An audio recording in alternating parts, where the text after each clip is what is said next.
if God's law was a means of us achieving God's favor, we would all be damned.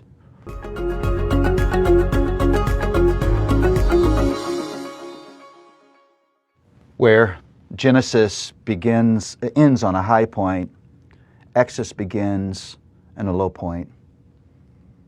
The people that God has placed His heart on are now in slavery.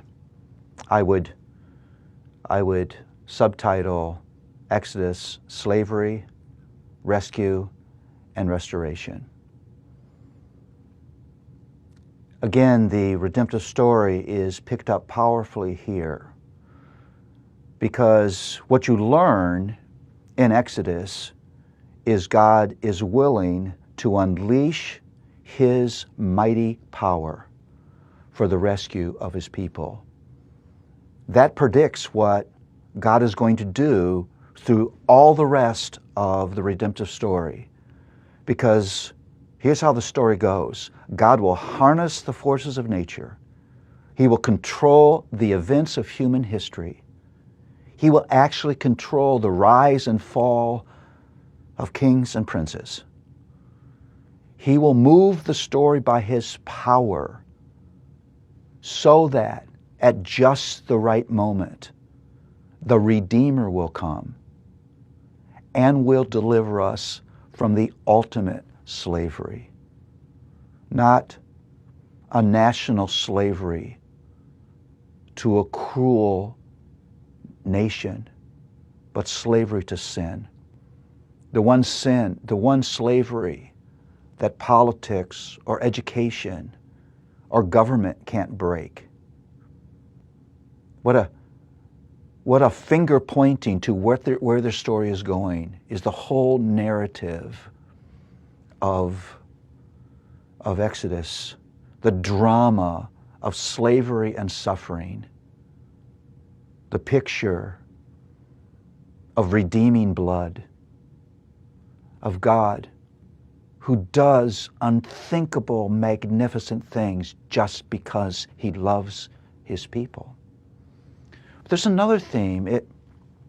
It's the theme of God's law. It's really important to understand as you will encounter God's law in your study of Scripture, to know the place of God's law. Remember, the law is given after God has redeemed His people from Egypt. Now that's important. See, the law was never ever meant as a means of those people achieving God's acceptance. They were now liberated from their slavery because they were already the objects of His love. They're objects of His rescuing grace. Now He gives them His law, the law that has the power to do two very important things. One, it has the power to expose their need of the grace that God would offer them. The law exposes sin. We would not know wrong if it were not for God's law. And the law is a beautiful guide for your everyday living. These poor people didn't know how to live.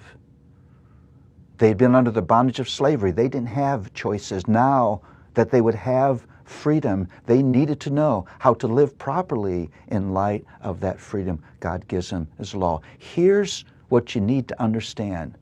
God's law was not a way of achieving the grace of His acceptance. God's law is a gift of grace to people He's already accepted. We could never ever stand under the burden of God's law. If God's law was a means of us achieving God's favor, we would all be damned. And the history of Exodus makes it clear that was never the purpose of God's law. His law is a continuance of His redeeming grace. The people that He has rescued, He will now restore to be what He has created them to be. Grace is not just rescue. Grace is restoration. And that is powerfully presented to us in Exodus. And you and I need both aspects of that grace.